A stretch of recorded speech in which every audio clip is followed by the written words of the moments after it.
नमस्कार दर्शकों।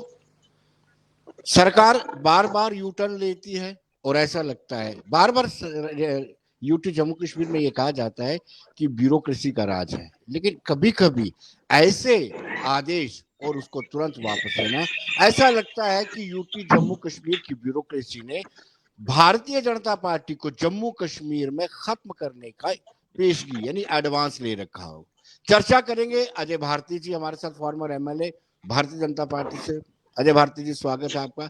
Jagdeep Singh, senior spokesperson Aam Aadmi party, Jagdeep ji आपका भी स्वागत है। Sohit Sharma, people's democratic party के प्रवक्ता है। सोहित जी आपका भी स्वागत है। शुरुआत मुझे लगता है कि अजय भारती जी करनी चाहिए। अजय जी, पहले 25 लाख वोटर का शगुफा और फिर सिरे से खारिज करना, परसों फिर एक आदेश जारी करना कि जो 1 साल से जम्मू कश्मीर में रह रहा है उसको वोटिंग राइट दिया जाएगा, उसका वोट बनाया जाएगा, वो वोट कास्ट भी कर सकता है, इलेक्शन भी लड़ सकता है, फिर देर रात उस आदेश को वापस लेना, ये अफसरशाही कर क्या रही है? इसमें विनोद जी दो इश्यू है जुड़े हुए। एक तो ये है कि जो यहाँ पर रह रहा है, चाहे भारत में कहीं का भी कहीं भी से आया हो और नागरिक है भारत का, उसके वोटिंग राइट्स। दूसरा ये आदेश, इनको दो अलग चीजें देखेंगे तो पहले वाला हिस्सा बिल्कुल सही है, कानून संगत है, कानून के हिसाब से है, यहाँ पर जो देश में हर प्रदेश में चलता है उसके अनुसार है। लेकिन ये जो आदेश है ये निश्चित रूप से दिक्कत करने वाला है कि अगर आपने आदेश निकाला तो किन के कहने से निकाला, और अगर निकाला तो वापस क्यों लिया। इससे डेफिनेटली एक परेशानी होती है। और मुझे लगता है कि जो सीनियर लेवल पर एडमिनिस्ट्रेशन में हमारे यहाँ पर लोग हैं वो इसका संज्ञान लेंगे और इस पर बताएंगे हमें कि आखिर ऑर्डर निकाला तो क्यों निकाला, और अगर नहीं अगर निकालना था तो वापस क्यों लिया। बाकी जो हिस्सा है जो उसमें कहा गया था आदेश में, वो बिल्कुल अधिकारों के उनके अधिकार क्षेत्र में है और उसको वो इशू कर सकते हैं। देश भर में कानून है, यहाँ पर भी है वो, इसलिए उसमें मुझे कोई दिक्कत नहीं लगती है। लेकिन दूसरे हिस्से में निश्चित रूप से लोगों में एक कड़वाहट भी पैदा होती है, एक कंफ्यूजन भी क्रिएट होता है। जो अवॉइडेबल था, जिसको अवॉइड किया जा सकता था, ऐसा क्यों किया गया, और ये पहली बार नहीं कई बार हुआ है, तो इसके पीछे की कहानी को समझना बहुत आवश्यक है। अजय जी, आपको अब अनुभव हो गया सरकार चलाने में, पहले तो आप माहिर थे विपक्ष में। ऐसा क्यों होता है कि ऑफिसर या ब्यूरोक्रेसी आपको इतना लाइटली लेती है? आपको याद होगा नई नई सरकार बनी थी तो एक आदेश जीएडी ने जारी किया था कि दोनों झंडे आपको लगाने पड़ेंगे, जबकि ये कानून था। उसके बावजूद भी क्यों अफसरशाही आपको मिसलीड करना चाहती है क्या?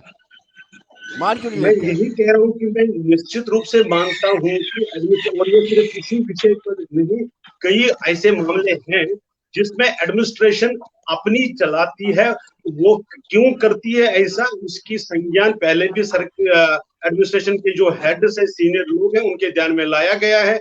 आगे इसको और सीरियसली भी लिया जाएगा। निश्चित रूप से ये नहीं होना चाहिए, चाहे हम सरकार का हिस्सा हो या सरकार से बाहर हो। इस प्रकार की जो अफसरशाही का जो ये रवैया है ये गलत है, लोगों को दिक्कत करता है, कंफ्यूजन क्रिएट करता है, और अननेसेसरली जो अजय जी वास्तविक दोबारा आपको मुद्दा क्या है लगता है? उससे डिवेट होने का एक अवसर प्रदान कर देता है। जो अवॉइड किया जा सकता था, जिनको ऐसी सिचुएशंस को अवॉइड आराम से कर सकते थे, इसलिए जो सही मुद्दा है उससे ध्यान भटक कर किसी और तरफ चला जाता है। मेरे हिसाब से जो एडमिनिस्ट्रेशन में बैठे हुए लोग, इनको इसको बहुत सीरियसली लेना चाहिए और दोबारा नहीं लेते ऐसा ना हो, आपको इसको आपको सुनिश्चित आपको करना सीरियसली। अजय जी, बदकिस्मती है, आपको सीरियसली नहीं लेते आप, मतलब भारतीय जनता पार्टी को सीरियसली नहीं लेते। जगदीप जी, क्या आपको चाहिए। ऐसा लगता तो है कि ये जी जी आपके पास लौटता हूँ, ऐसा वापिस नहीं है लौटता कि हूँ, वापिस आता हूँ, आप टेंशन मत लीजिए, वापिस जी आता हूँ, पूरा मौका जी मिलेगा। जी जगदीप जी, आपको क्या लगता है? ये टेस्ट करते हैं, फिल्लर फेंक के टेस्ट करते हैं कि इसका रिएक्शन कितना होगा, आंकलन करने के बाद आदेश वापस लेते हैं। Are you agree? निस्संदेह इसमें कोई दो राय नहीं है। लेकिन विनोद जी, मैं एक चीज कहना चाहूंगा यहाँ पे। इस पूरे मामले को अगर हमने गहराई से देखना है तो right from the very initial phase आप देखिए कितनी बड़ी ये विडंबना है, दुर्भाग्य है कि जम्मू कश्मीर के प्रमुख चुनाव अधिकारी एक संवाददाता सम्मेलन का आयोजन करते हैं। उसमें वो इस बात को प्रोक्लेम करते हैं 25 लाख वाले मामले को, जिसका जिक्र आपने शुरू में किया, और तदोपरांत एकदम से यू टर्न ले लिया जाता है। सही उसी तरीके की स्थिति इन्होंने अब बना दी। अब एक आदेश पारित होता है और उसके बाद उसको वापस लिया जाता है। तो आप वाली बात की they are just trying to throw the pebble so that they can be able to get it, कि समाज में चल क्या रहा है, विपक्षी दल इसको कैसे लेते हैं। लेकिन इसका सीधा सीधा जो मतलब दो टूक कहूंगा, भारतीय जनता पार्टी की वो 25 कठपुतलियां जो पिछले विधानसभा चुनाव में जीतकर मोदी लहर पर सवार होकर आई थी, उन्होंने काम किया नहीं, लोगों में जनाक्रोश है। और आज भारतीय जनता पार्टी तमाम तरह के हथकंडे अपना रही है कि किसी ना किसी तरीके से हम जो है वो चुनाव में बने रहे। और एक बात इसमें मैं विनोद जी और जोड़ना चाहूंगा, जैसे हमारे पहले वक्ता ने कहा कि देश के किसी भी भाग से कोई अगर व्यक्ति यहाँ पे आता है, कोई नागरिक, तो उसको ये राइट है, अगर वो यहाँ का रेगुलर ड्वेलर है तो वो वोट कर सकता है। लेकिन सवाल ये है कि जो उसका पहले का मतदान का अधिकार था, जो वोटर लिस्ट जिस प्रदेश का वो वास्तव में रहने वाला है, क्या उसमें से उसका नाम कटा है? और अगर कटा है तो क्या उसको पब्लिक डोमेन में चुनाव आयोग या संबंधित जितने भी विभाग इसको देख रहे हैं वो रखेंगे? ये एक बड़ा सवाल है। जी जी जी। सोहेल जी, आपको क्या लगता है? कल तो महबूबा मुफ्ती को एक मौका मिल गया था। महबूबा मुफ्ती को डोगरा संस्कृति से इतना प्यार उमड़ आया था, अगर शायद ये आदेश वापस ना लेते तो आपको एक और मौका मिल जाता जम्मू में पेनिट्रेट करने का। हालांकि जम्मू में पीपल्स डेमोक्रेटिक पार्टी को लोग पसंद नहीं करते हैं। बहुत अजमाया आपने, वेद महाजन, शांति देवी, टीएस वाजवा, उनको राज्यसभा में भेजा, एक एमएलए बनाया, एक एमएलसी बनाया, जमीन नहीं बन पाई। लेकिन कल बड़ा प्रेम जाग रहा था। बात ऐसी है विनोद जी, जम्मू के साथ तो प्रेम काफी सालों पुराना प्रेम है, लेकिन प्रॉब्लम ये है कि अभी तक लोगों के बीच में ये प्रेम दिखाई नहीं देता है, या आपके माध्यम से भी कम दिखाई देता है। ये बड़े दुख से कहना पड़ता है। लेकिन एक बात मैं जरूर कहना चाहता हूं कि इस समय जो हालात बन रहे हैं, भारतीय जनता पार्टी वो बहुत कंफ्यूज हो चुकी है। उनको ये समझ नहीं आ रहा है कि हमने जो 5 अगस्त 2019 के बाद से जो इन्होंने ये 3 साल के बीच में ये जो चीजें कर रहे हैं, ये हमारी समझ से बाहर हो चुका है। पहली समझ तो ये कि इन्होंने डिलिमिटेशन किया, डिलिमिटेशन करके इन्होंने क्या कर दिया कि आरएसपुरा कॉन्स्टिट्यूंसी ही खत्म कर दी। फिर इन्होंने अनंतनाग को रजौरी पुंछ के साथ जोड़ दिया। फिर अब ये जब डिलिमिटेशन हो गई, फिर इन्होंने भाई साहब तकलीफ क्यों है? मेरी बात सुनिए ना, ऐसे 3 कश्मीर में थी, 2 जम्मू में थी, अब 2.5 होगी ना। आप देखिए तो सही।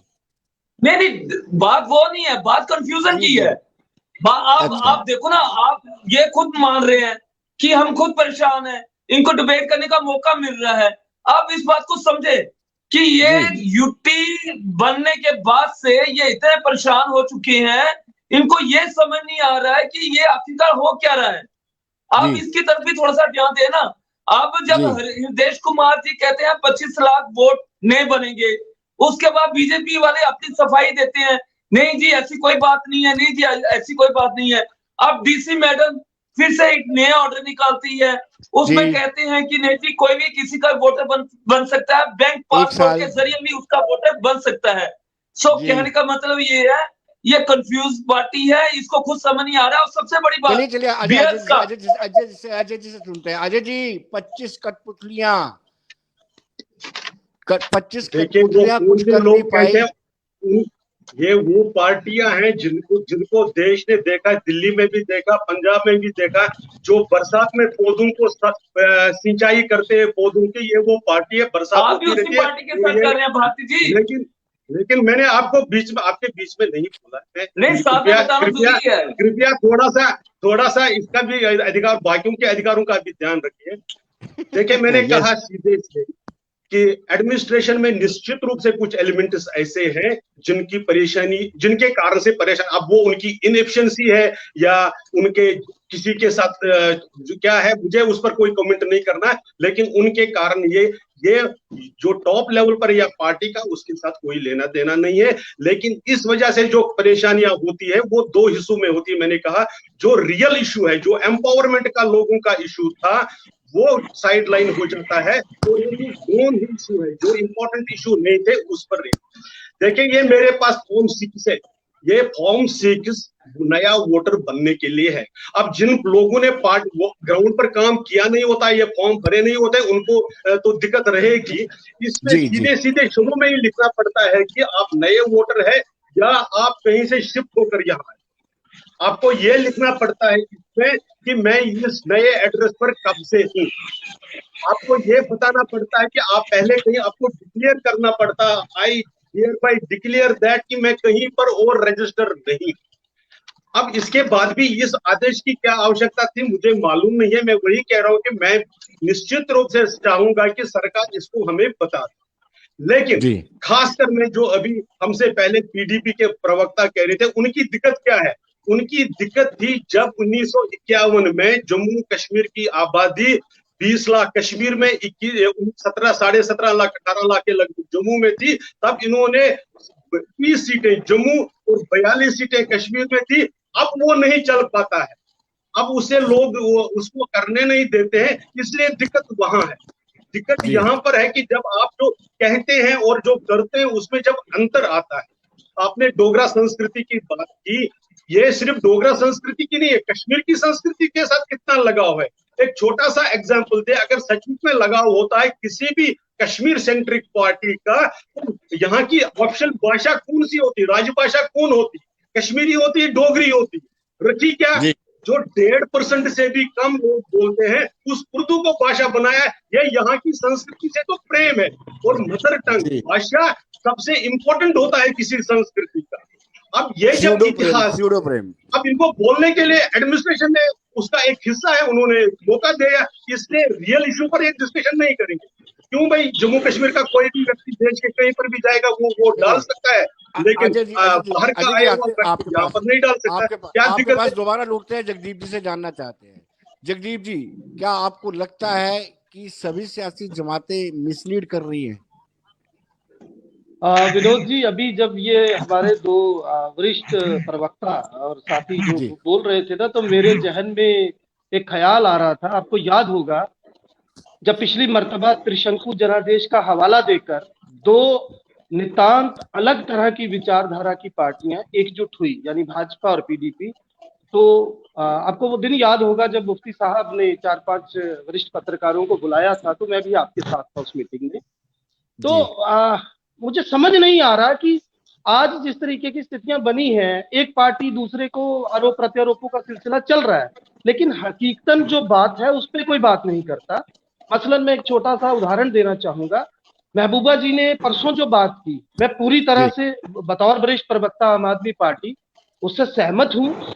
उन्होंने बड़े सीधे शब्दों में ये जो सवाल रखा कि अगर इनको जम्मू का चीफ मिनिस्टर जो ये कहते हैं, दावा करते हैं, तो भाई वो तो जब बनता बनेगा, आपने क्यों लेफ्टिनेंट गवर्नर जम्मू का नहीं दिया? यहाँ तक कि चीफ सेक्रेटरी तक भी आप कभी स्थानीय नहीं दे पाए। एडवाइजर तो कहने और करने में जी और बड़ी सारी चीजें हैं। आईएएस बहुत सारे मैं देख रहा हूँ कैडर चेंज हुए, हमारे कई डिप्टी कमिश्नर जो है बन सकता है, इसमें तो कोई दिक्कत नहीं है। आप अभी भाई साहब नसीहत दे रहे थे, मैं भी आपसे ये गुजारिश करूंगा, मैंने वैसे याद दिलाया। नहीं, सवाल यहाँ नहीं याद दिलाया, आप उत्तर सुन लीजिए। हरियाणा वाला दिल्ली जाके बना, उसने साबित किया, यहाँ सवाल कुछ और है। मैं सिर्फ इतना कह रहा हूं कि जब भारतीय जनता पार्टी जम्मू प्रेम की बात करती है, उस पर जो सवाल उन्होंने खड़ा किया, चूंकि उन्होंने करण सिंह जी का नाम लिया, जो कि निश्चित तौर पर एक बहुत बेहतर विकल्प होता। चलिए इस बात को हम छोड़ते हैं, मुद्दे पे आते हैं। एक चीज आपको माननी पड़ेगी विनोद जी, हमें याद है, क्योंकि आप भी इस बात का एक मतलब आप प्रत्यक्षदर्शी रहे हैं। खजूरिया साहब के जमाने के बाद जब भूमि आंदोलन हुआ तो 1 से 11 हुए भारतीय जनता पार्टी के नुमाइंदे। तदोपरांत मोदी साहब की वो कथित मोदी लहर, इसमें कोई दो राय नहीं कि मोदी साहब की लोकप्रियता को बुनाकर 25 विधायक जो है वो विधानसभा पहुंचे। लेकिन ये एक सच है, कथित लहर होती तो फिर 25 कैसे जीतते? मैं उसी पे आ रहा हूँ ना, क्योंकि अब लहर मैं मान ले, देखिए इसमें कोई दो राय नहीं है, उसी लहर पर सवार होकर ये विधानसभा पहुंचे, लेकिन जन अपेक्षाओं पर ये लोग खरे नहीं उतरे। ये एक जग विदित बात है, इससे किसी को कोई गुरेज या एतराज नहीं होगा। लिहाजा आज जो स्थिति बनी है मैं फिर से कहूंगा, ये भारतीय जनता पार्टी की बौखलाहट है। जमीनी सतह पे काम नहीं किए, लोगों की सुनवाई नहीं हुई, और आज कभी 25 लाख की बात, कभी 1 साल की बात, फिर ये हवाला देते हैं। इनकी सफाइयां समझ नहीं आती। जब मैं पहले बोलकर हटा हूं, आपका चीफ इलेक्शन ऑफिसर बात कह के मुकर जाता है। आज आप, अगर आपका आदेश सही था तो क्यों लिया आपने वापस, और आपने दिया ही क्यों, जब वो ऑलरेडी ये साहब बता रहे हैं कि उसमें लिखा गया है। और ये होता है, अगर कोई भी व्यक्ति भारत का, जो भारतवासी है, अगर वो यहाँ पे रहता है, उसको मतदान का अधिकार होना चाहिए, पर्टिकुलरली जब से अनुच्छेद 370 की टूटन के बाद। जगदीप जी, सोहित से जानना चाहेंगे। सोहित जी, आपकी पार्टी कहती है कि जम्मू महदूद 2.5 जिलों तक महदूद है। आपकी पार्टी ने कहा, महबूबा मुफ्ती ने कहा, महबूबा मुफ्ती ये कहती रही है जब लैंड रो था 1 इंच जमीन नहीं दी जाएगी। उसके बाद अब झूठा प्रेम करते हैं जम्मू वालों के साथ। कहते हैं कि अगर 1 साल के वोटर बने तो वो जम्मू में बनेंगे, जम्मू का कल्चर खराब हो जाएगा। ये कैसा है? डबल स्टैंडर्ड कैसा है? देखो, डबल स्टैंडर्ड इसमें कोई नहीं होता है। जब एक जम्मू कश्मीर का पूर्व मुख्यमंत्री, वो खाली कश्मीर को नहीं जम्मू को साथ लेके चलता है, उसमें जब कोई हालात बनते हैं, जी देखो उसमें जब कोई हालात बनते हैं, उस हालात को देखते हुए जम्मू भी उनके लिए वैसा है और कश्मीर भी वैसा है। और तीनों को, जम्मू कश्मीर और लद्दाख, आप लद्दाख को भूल गए हैं, लेकिन मैं लद्दाख भी याद करवाना चाहता हूँ। लद्दाख भी हमारे साथ ही जुड़ा हुआ है और ये तीनों को साथ लेके चलने वाली बात है। बाकी ये जो 2.5 जिले वाली बात है, या ये सब एक वक्त था, वो वक्त के साथ बात सब खत्म हो गई। लेकिन सब चीजें वक्त के मुताबिक चलती है। लेकिन आज जो हालात हैं, आज जो हालात जिस तरह से हमारे भारती जी कहते हैं, लेकिन मैं बड़ा दुख से कहना पड़ता है कि नॉर्थ ईस्ट में अगर 371 है, वहां की जनता अगर अपने 371 को सेव करती है, इनको क्या परेशानी आ गई है यहाँ से 370 हटाने की? मुझे अभी तक ये बात समझ नहीं आ रही है। जम्मू में, पूरे हिंदुस्तान में भी, खासकर इन्होंने गलत तरीके से सारे हिंदुस्तान में जम्मू कश्मीर को अलग ढंग से बताया। मुझे ये अभी तक समझ नहीं आई, ये अपने मतलब स्पेशल स्टेटस को खत्म करने की तो क्या जरूरत पड़ गई है? मैं समझाता हूँ आपको सोहित जी। मैं नहीं कहूंगा, अजय भारती जी समझाए, मैं ही समझा देता हूँ। जब इनके पास 2 पार्लियामेंटेरियन थे, 2 सांसद थे, तब भी मैनिफेस्टो के टॉप पर था। ठीक है, सुन रहे बात मेरी? अब जब 2019 में 303 सांसद इनके आए, अगर अब भी नहीं ना हटाते 370 में संशोधन नहीं करते, 35 से रिपील नहीं करते, तो लोग गिरेबान भी इनका पकड़ते। लेकिन अजय जी, बदकिस्मती की बात यह है कि आप विनोद जी, मुझे ये समझ नहीं आती, आप इसको गलत तरीके से क्यों लेके चलते हैं? गलत तरीके से सही तरीका कौन सा? कोई जनमत संग्रह करवाना चाहिए था आपको? नहीं, जनमत संग्रह की बात नहीं है। आप 370 की बात को लेकर चल रहे हैं या 35A की बात को लेकर चल रहे हैं। आप कह रहे हैं कि गले तक हाथ आ जाना था या ऐसी कोई बात है, मुझे तो लगा नहीं। हमें भी पूरी उम्र होगी इससे इधर रहते हुए, अभी तक हमारे गले में तो किसी ने हाथ डाला नहीं। हम भी आजादी से घूम रहे हैं, आजादी से डेमोक्रेसी में चल रहे हैं। ऐसी तो कोई बात देखने को मिली नहीं। पहली बात, अगर ऐसी कोई बात होती विनोद जी, मोदी जी जब 1 मिनट पहले बात कंप्लीट करने दीजिए। पहले बात, अगर ऐसी कोई बात होती जब मोदी जी जम्मू कश्मीर में आए, एक बार 370 वोट मांगते, देखते, एक बार कहते कि हाँ भाई हम आपको 370 देखते, फिर देखते जम्मू की जनता कितने वोट देती है। जब से ये लोग 370 का आंदोलन कर रहे हैं, तब से ये कितनी सीटें लेते रहे हैं? 4, 5 और 6, इससे ज्यादा तो सीटें नहीं ना ली। अब इन्होंने जो सीटें मांगी वो विकास के नाम पे मांगी थी। लेकिन इन्होंने जब हमारे साथ सरकार बनाई थी, इन्होंने वादा किया था कि कॉमन मिनिमम प्रोग्राम के तहत हम चलेंगे, हम 370 को हाथ नहीं लगाएंगे। लेकिन अफसोस से कहना पड़ता है, सोहित जी तोड़ देना इन्होंने सरकार। अब अजय जी से मुझे पूछने दो। अजय जी, बड़ी बदकिस्मती थी है Jammu Kashmir state unit BJP की, ना तो दिल्ली उनको सुनती है और ना ही जम्मू कश्मीर में ब्यूरोक्रेसी सुनती है। बड़े असहाय से आप लोग हैं, आपका काम कोई नहीं हो रहा।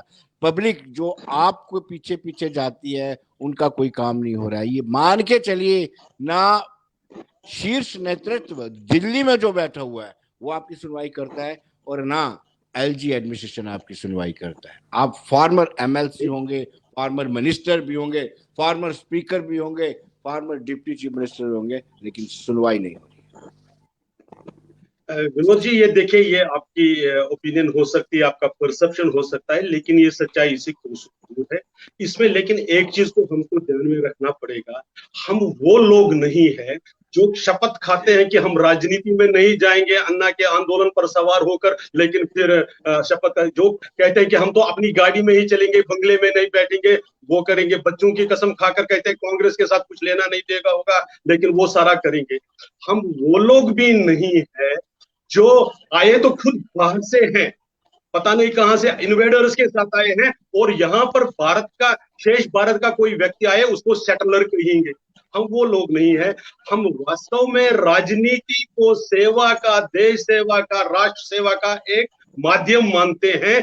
इसलिए बाकी पार्टी चाहे केंद्र का नेतृत्व हो, आपने देखा होगा, चाहे वो मुद्दे के मामले में हो, चाहे वो यहाँ पर विकास कार्य के माध्यम में हो, हर जो मुद्दा यहाँ की पार्टी के यूनिट ने उठाया है उसको केंद्र ने न केवल एंडोर्स किया है, आपने देखा होगा कि अभी चाहे वो अमित शाह जी, माननीय गृह मंत्री जी, जब चाहे रजौरी आए, चाहे वो बारामूला आए, आपने उसका रिस्पॉन्स देखा है, लोगों में रिस्पॉन्स कैसा है। आपने भारतीय जनता पार्टी को, भारतीय जी एक मिनट के लूंगा आपसे। आप कह रहे हैं कि ये पार्टी जो भारतीय जनता पार्टी है वो जो कहती है वही करती है। आपने 15 लाख की बात कही थी, 2 करोड़ रोजगार की बात कही थी, आपने डीडीसी के इलेक्शन से ठीक पहले कहा था कि सभी डेली वेजेस को एक स्ट्रोक में रेगुलराइज किया जाएगा। वो बातें कहाँ गई? वो बातें हवा हवाई हो गई।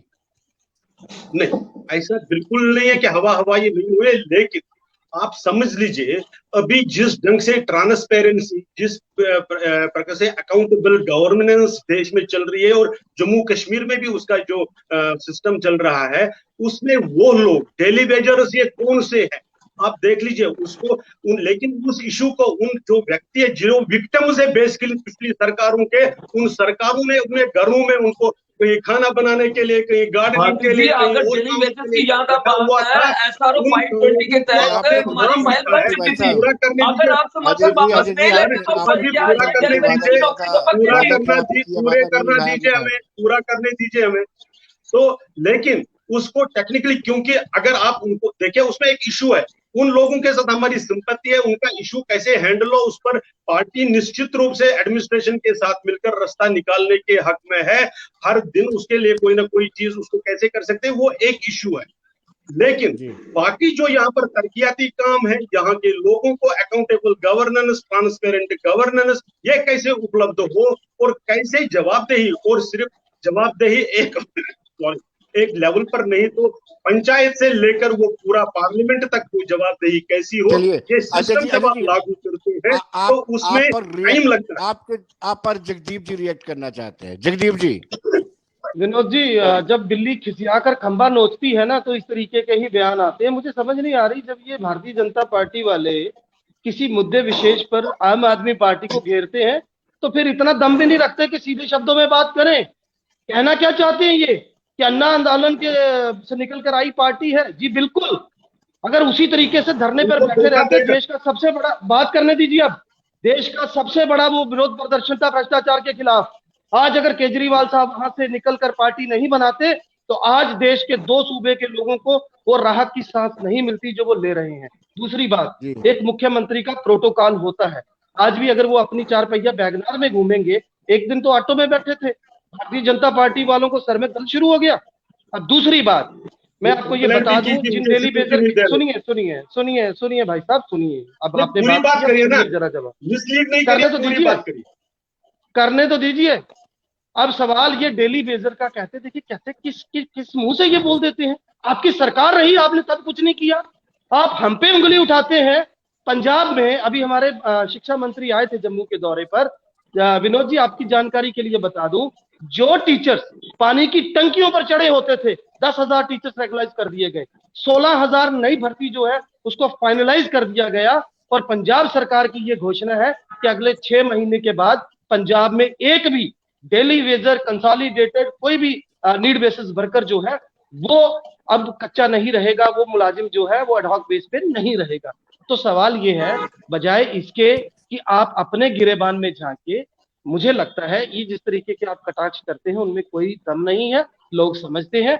सीधा सवाल आज का जो था वो ये था, जिस विषय पर ये चर्चा थी कि 2 मरतबा आपने निरंतर प्रयास किया विपक्ष को टटोलने का कि क्या अब कोई इनकी दाल गलती है किसी तरीके से, क्योंकि लोग तो वोट देने से रहे, अब बाहर से कैसे लाएंगे, सिक्योरिटी फोर्सेस को कैसे डालेंगे, तो इस पर बात कीजिए ना, इस पर जवाब दीजिए। जगदीप जी, अजय जी आप रिएक्ट करना चाहते थे। सोहित जी मैं आपके पास आता हूँ, पहले अजय जी से सुन लेता हूँ। जी, दो चीजों पर, जिस पंजाब और जिस दिल्ली की ये बात करके आरटीआई में इन्हीं की सरकारों ने उसका खुलासा कर दिया है, और कितने मंत्री इनको खुद निकालने पड़े, कितने मंत्री जेलों में है, कॉर्पोरेटर कहां पर है, वो इनके करप्शन। अब वही में हम रखते नहीं, किस लिए करने पड़े, वही वो तमगा लेकर आए थे देश के लिए, इसलिए आपने निकाल दिए, किस लिए निकाल दिए ना वो बता दीजिए। और जो ये तारीफ कीजिए, अन्ना आंदोलन केवल केजरीवाल जी का आंदोलन नहीं था, उसमें सब लोग मिलकर थे, लेकिन केजरीवाल जी ने उसको हाईजैक करके, उसको यूज करके अन्ना जी को भी बहुत बढ़िया किया, अन्ना हजारे जी को भी छोड़ करके उसको अपनी पर्सनल इसके लिए लिया। और जब इन पर वो बात आती, जब ये कहते कि बाहर से या मुख्यमंत्री क्यों आएगा, वो हरियाणा वाला दिल्ली में मुख्यमंत्री बन सकता है। और दूसरा ये प्रोटोकॉल की बात करते हैं, क्या दिल्ली के मुख्यमंत्री की पंजाब में प्रोटोकॉल होगा क्या? उनकी जड़ पुलिस सिक्योरिटी पंजाब में बैठी रहेगी क्या? ये प्रोटोकॉल है। इनके ऑडियोज पंजाब में लाठियां कैसे बांधी जा रही है रोजगार मांगने वालों पर, वो हमसे कोई हमने नहीं बताई है, वो मीडिया हर दिन दिखाता है। तो इसलिए मिसलीड करना छोड़ दीजिए, सही बात अपना सही नेचर के बारे में चर्चा कर लीजिए। बच्चों की कसम खाकर फिर जो उसको मुद्दे पर लाइए विनोद जी, इनको मुद्दे पर लाइए इनको। तो जी आपका प्रेम कश्मीर में है, ये से पक्की बात है, जम्मू वालों को आपके साथ प्रेम नहीं है, लेकिन आपकी पार्टी ताश के पत्तों की तरह बिखर गई है। पार्टी में लोग आना जाना लगा रहता है, ये कोई बात नहीं है कि ताश की पत्तों की तरह बिखर गई है। पार्टी वहीं पे स्टैंड है, उनकी आइडियोलॉजी बिल्कुल स्टैंड है, और मैडम महबूबा मुफ्ती के साथ बिल्कुल स्टैंड है, इसमें कोई दो राय नहीं है। लेकिन अभी मैं भारती जी का मैं जवाब सुन रहा था, लेकिन भारती जी पंजाब और दिल्ली में पहुंच गया, लेकिन इनको तो जम्मू कश्मीर की तरफ तो देखें जरा। 370 हटाने के बाद से इन्होंने जम्मू कश्मीर का किया क्या है? बेरोजगारी दिन प्रतिदिन बढ़ी है, स्कैम दिन प्रतिदिन बढ़े हैं, इवन की लखनपुर का टोल टैक्स खत्म करने के बाद से समाल इंडस्ट्री खत्म हो गई है, वो एनपीए हो गए हैं, उनकी तरफ कोई ध्यान नहीं है। इनको अन्ना हजारे की तरफ ध्यान जा रहा है, इनको दिल्ली की तरफ ध्यान जा रहा है, इनको पंजाब की तरफ ध्यान जा रहा है। ये इनकी आइडियोलॉजी है। ये जम्मू के लिए सोचते हैं, जम्मू के ठेकेदार बनते हैं, लेकिन अभी तक जम्मू के डेली वेजेस को पक्के नहीं कर पाए। वहां के एमएलए, जो इनके MLA Shyamala Sharma ji last time daily wages को मिले थे, तो कहते हैं अमित शाह जी के आने पर हम इस चीज का फैसला कर देंगे, लेकिन वहां भी झूठ हो गया, वहां भी इनको डेली वेजेस को कोई फैसला नहीं मिला। इसलिए मेरे भाई रैना साहब, मैं आपसे रिक्वेस्ट करता हूं, मैं आपको बताता हूं फाइल कौन सी है, XRO 520, उसमें जितने भी डेली वेजेस है उनके नाम वगैरह सब लिखे गए हैं, सिर्फ मैडम महबूबा मुफ्ती ने साइन करने थे, लेकिन आपने समर्थन वापस ले लिया। मैं आपसे रिक्वेस्ट करता हूं, वो फाइल आप एलजी साहब के पास भेजें, उस फाइल को साइन करें, डेली वेजेस खुश हो जाएंगे। क्यों तड़पा रहे हैं उनको आप? मुझे ये समझ नहीं आ रही है। जी जगदीप जी, जो चर्चा चल रही थी, चर्चा इस बात को लेके चल रही थी कि आप बार बार यू टर्न क्यों किए जाते हैं, लेकिन मैं वैसे आपसे जानना चाहता हूँ, जैसे कि गृह मंत्री अमित शाह ने कहा है कि हो सकता है जल्द ही चुनाव हो जाए, तो क्या आप जम्मू कश्मीर में पंजाब और दिल्ली मॉडल बेचेंगे? ये आपसे आखिरी सवाल। नहीं देखिए, मैं बड़े मुख्तसर शब्दों में आपको बता दूं कि जम्मू कश्मीर की समस्याएं कुछ हो रहा है। बिल्कुल बड़ी मर्तबा ऐसा होता है, जब भी जिक्र होता है मैं सुनता रहा हूं कि जम्मू कश्मीर की सियासत बाकी देश की सियासत से अलग है। कुछ राजनीतिक परिदृश्यों पे कुछ बात हो सकती है, खासतौर से जब कश्मीर में आतंकवाद का मुद्दा आता है, नेशनल सिक्योरिटी का मुद्दा आता है, लेकिन एक आम आदमी की बुनियादी और जाती जरूरतें वही हैं, बिजली, पानी, अच्छे स्कूल, अच्छे अस्पताल, ये हमारी राजनीति है, ये हम करते रहे हैं, यहाँ पर भी करेंगे। और देखिए एक चीज और मैं विनोद जी आपको बोलूं, अगर दिल्ली में हम खरीद कर बिजली जो है वो अपने लोगों को वहां पे दे सकते हैं 200 यूनिट, और बाद में तदोपरांत पंजाब में भी हमने अपना वादा जो है पहले 6 महीने में पूरा किया। यहाँ पर तो बिजली पैदा होकर शेष भारत में, आधे भारत में बेचते ही हमारी यहाँ की सरकारें, तो लिहाजा हमारी जो राजनीति है वो निश्चित तौर पर बुनियादी समस्याओं पर आधारित रहेगी। आज बेरोजगारी एक बहुत बड़ा मुद्दा है। ठेकेदारी प्रथा ने हमारी इंडस्ट्रीज के अंदर हमारे जो भाई श्रमिक है उनका बेड़ा गर्क कर दिया है। हमारे यहाँ पे जो जितने बुनियादी मसले मसाइल हैं हम उन पर बात करेंगे, हम उनके ऊपर काम करना चाहते हैं। हम इनके तरह हिंदू मुस्लिम की राजनीति, शर्मा जी वर्मा जी वाली राजनीति में यकीन नहीं रखते। हम बात करना चाहते हैं लोगों के हक हकूकों की, उनके मसले मसाइल। चलिए अजय जी, आखिरी सवाल आपसे, क्या अजय जी आखिरी सवाल आपसे मैं ले रहा हूँ, ये क्या दोबारा इस तरह का ना हो कि आप आदेश रात को जारी करें और शाम को वापस लेना पड़े, इसको कैसे सुनिश्चित करें? एडमिनिस्ट्रेशन में जो ऐसे सेक्शंस है उनको हैंडल करना ही होगा। लेकिन जो अभी धर्म की राजनीति कर रहे थे वो ये भी बता दीजिए, ये जो कन्वर्शन का अभी चला था कि हम ब्रह्मा विष्णु महेश को नहीं मान रहे थे, ये इन्हीं पार्टी के नेता थे ना, ये भी तो बता दीजिए। ये जो धर्म की राजनीति कर रहे थे वो कौन सी राजनीति थी? बाकी जम्मू कश्मीर में विकास सबके साथ, सबका विकास सबके प्रयास से सारे देश में जैसे हो रहा है जम्मू कश्मीर में हो रहा है, उसको गति दी जाएगी। यहाँ पर पंचायत से लेकर पार्लियामेंट तक लोगों को एम्पावर किया जा रहा है। झूठ की राजनीति को चलने नहीं दिया जाएगा। लोगों की विकास, लोगों की सुरक्षा, ये विकास का मॉडल है जो यहाँ पर पिछले 3 वर्षों से विशेषकर चलता रहा है, उसको और आगे बढ़ाया जाएगा। जगदीप जी 1 मिनट में कंप्लीट कीजिए। 1 मिनट में करूंगा जी। मुझे कई बार जब ये बात करते हैं तो मतलब बचपन याद आ जाता है, जैसे बच्चे करते हैं ना कटाक्ष, उस तरीके का कटाक्ष है इनका। मैं बता दूं कि जहां पर हमारे मंत्री ने ये बात की थी वो बौद्ध समाज के 10,000 लोगों की एक सभा थी। निश्चित तौर पर उनको ऐसा नहीं कहना चाहिए था और यही कारण है कि उन्होंने स्वयं त्याग पत्र दे दिया। तो इस पर इनका सवाल करना बनता नहीं। चलिए जगदीप जी बहुत बहुत शुक्रिया, अजय जी आपका बहुत बहुत शुक्रिया, सोहित जी आपका भी बहुत बहुत शुक्रिया, धन्यवाद।